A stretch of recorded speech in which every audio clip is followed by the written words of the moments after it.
Coronavirus. 26 nouveaux cas, dont 17 à Thomas. À ce jour, plus aucun cas de coronavirus n'a été enregistré à Fianarantsoa et le dernier des contaminés a été déclaré guéri hier, a annoncé aujourd'hui le professeur Antavloultine, qu'il a pris pour exemple dans le cadre de la lutte contre le coronavirus. 3 autres personnes ont également été guéries, dont 2 à l'hôpital d'Anoussial et un autre à Pefelatan.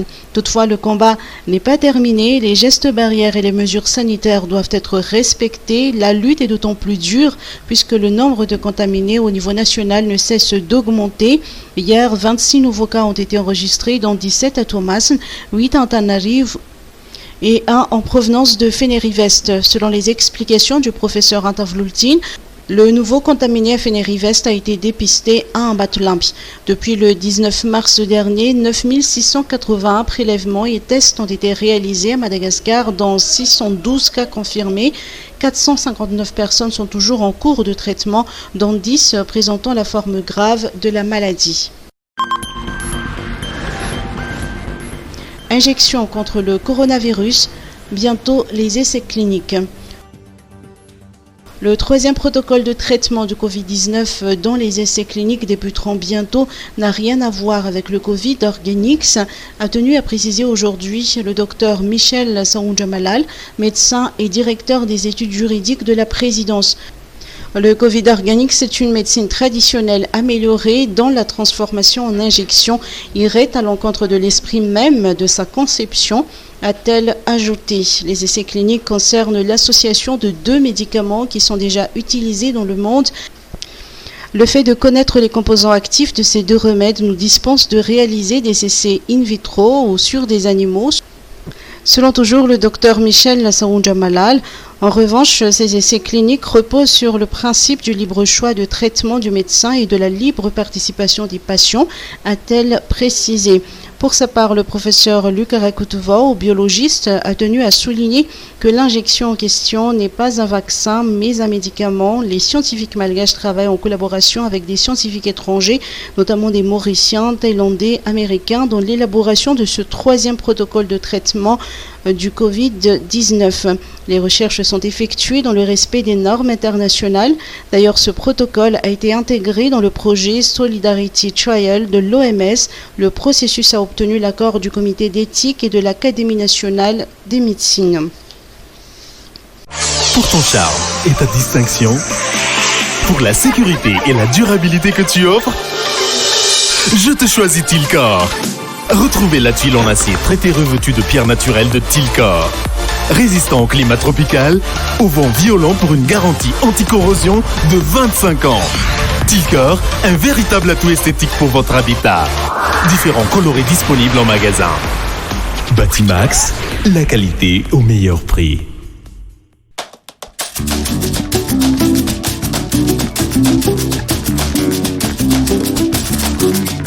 Manome fotoananao izahay eto amin'ny Novegas. Mialahady raiky amby 3 ny volana May. Fandaharana gasy iray. Iarahana amin'ny artista maro be. Les bouquets Canal+. CCI IVAT, face à face animé entre gouvernement et députés. Le face-à-face entre le gouvernement et les députés s'est déroulé pendant 14 heures au CCI IVAT. Cette rencontre n'a pris fin que vers minuit. Une centaine de questions ont été posées durant la rencontre entre l'équipe du gouvernement, Tsai Christian et les députés. Elles concernent entre autres la gestion de l'épidémie Covid-19, les problèmes sociaux liés au confinement, le non-paiement des indemnités et des subventions des enseignants FRAM et des chefs Fouktand, le manque d'infrastructures de base dans les routes, les barrages, les écoles, les questions liées au gel d'octroi des permis miniers décidé par le gouvernement, le problème de campagne de vanille, le retard de paiement de caution pendant les communales ainsi que la nomination des gouverneurs dans certaines régions du pays ont été évoqués lors de cette rencontre. Certains députés ont avancé quelques griefs pour dénoncer l'inefficacité du gouvernement dans la gestion de l'épidémie coronavirus. Roland Ratil, député élu dans le district de Thomas-Nain, a parlé de manipulation des chiffres liés au Covid-19. Ce parlementaire préconise également le déconfinement car pour ce politicien, les mesures de confinement grippent l'économie malgache. Par ailleurs, les députés Nicolas Randinasoul et Toufunjay Retsanga-Brion ont demandé au gouvernement de renforcer la stratégie contre le paludisme qui a fait plusieurs victimes dans les districts de Béchouk et de Midung-Atsim.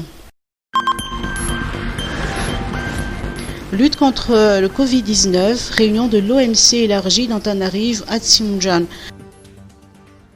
Face à la propagation du coronavirus, le chef district d'Antananarive Tsimoujan a convoqué ce jour une réunion de l'organe mixte de conception OMC élargie. Les responsables des forces de l'ordre, le sénateur Bertin Djemieng, les députés Andi Ratsivaïn et Alain Ratsimazav, ainsi que les maires élus dans les 26 communes ont participé à cette réunion. Le renforcement du contrôle des migrants ainsi que les zones limitrophes du district sont parmi les décisions prises lors de cette rencontre, a rapporté Andi Ratsivaïn, député IRD élu dans le district d'Antsimoujan. Pour lutter contre l'insécurité dans ce district, l'OMC élargie souhaite la mise en œuvre d'une opération collective basée sur l'étroite collaboration entre les parties prenantes dont les forces de l'ordre, les élus et la population. 26 juin, défilé sur l'avenue de l'Indépendance. 1270 éléments de la police nationale, de la gendarmerie nationale et de l'armée participeront au défilé du 26 juin pour marquer le 60e anniversaire du retour de l'indépendance de Madagascar, a indiqué aujourd'hui le général Jean-Claude Rabenet-Warville, chef d'état-major des armées. Un défilé prévu se tenir cette fois-ci sur l'avenue de l'Indépendance. 200 véhicules seront aussi mobilisés pour la tenue de ce défilé militaire. Selon les explications, 3000 éléments des forces de l'ordre assureront la sécurisation de la capitale et seront principalement déployés aux alentours d'Analakil. Contexte exceptionnel oblige. Le nombre des invités sera limité et l'avenue sera inaccessible au public. Pour l'instant, les détails de la cérémonie sont encore à l'étude au niveau du Comité technique national d'organisation.